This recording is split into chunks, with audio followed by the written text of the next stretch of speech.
Vitor, assim, a gente jogava na casa dos amigos.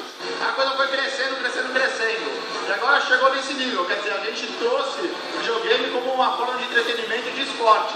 E para ter um esporte, a gente acha que a final tem que ser aonde? Tem que ser no Maracanãzinho.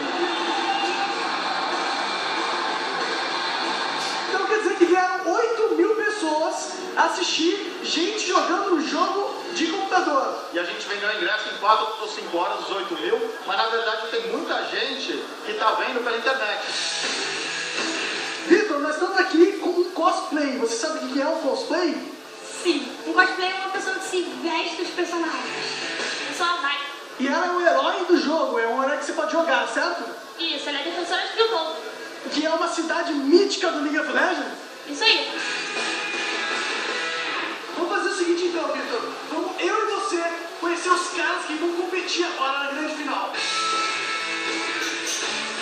Como que é você estar indo em Maracanãzinho, gravar gigante, para competir, vir com o seu time? Como está sendo a experiência? Acho que é mais um passo do nosso sonho de poder, quem sabe, ir para os Estados Unidos disputar a vaga com o time da Latinoamérica e, quem sabe, ir para o Mundial. Todo mundo que joga sonha estar aqui nesse momento. Eu acho que é o dia mais feliz da minha vida. Lindo.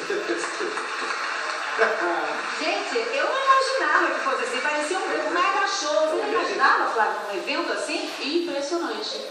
Eu fiquei impressionado. Eu tô nesse meio, eu vi aquilo, isso nunca aconteceu no Brasil. Ah, essa é a primeira vez. Lá fora já tá mais evoluído,